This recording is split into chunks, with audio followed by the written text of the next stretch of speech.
really enjoyed about looking at these test results from the effects of the bale grazing and the goats was how it impacted soil organic carbon. And I can pass these around, but basically this one was the field that had the goats on it doing bale grazing, and this top bar is the soil organic carbon concentration.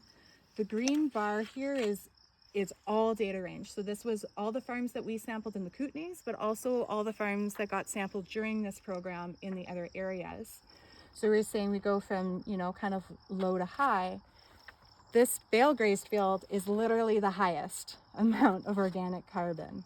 And I think that just shows so much. And then for basis of comparison, the field that didn't have the bale grazing, my field is this blue line. So we're showing that we're basically smack dab in the middle of the pack.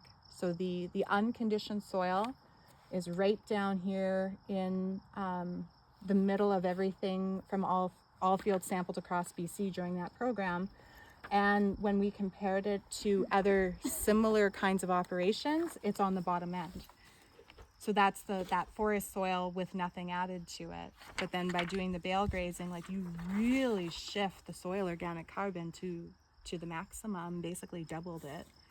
And so there's, you know, you can see that when we're in there and we're looking at it, and you can see it on the lab results. And so then that gives a lot of evidence that if you, for example, wanted to improve your soil building, you wanted to add more carbon, you wanted to add more organic matter, or you wanted to apply for funding to implement practices to do so, there is this evidence behind it that it does really help with your carbon storage, which is great. And also water storage too? Yeah, and then like we were saying, that there's this linkage between the soil organic carbon concentration tends to align with the organic matter, and I think we had that on these as well. The organic matter, now I'm getting these mixed up, but the organic matter did definitely increase in that field compared to the unconditioned fields or unconditioned forest areas,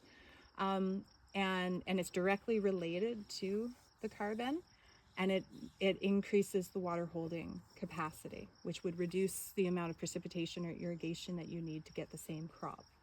And it, you know, if we're also thinking about long-term longevity of your crop, especially if we're talking about a perennial stand or something, that can have a long-term impact. So not just in one given year, but how long does your stand last before you have to renovate it? And obviously there's a lot of cost involved in breaking down a forage field and starting over again.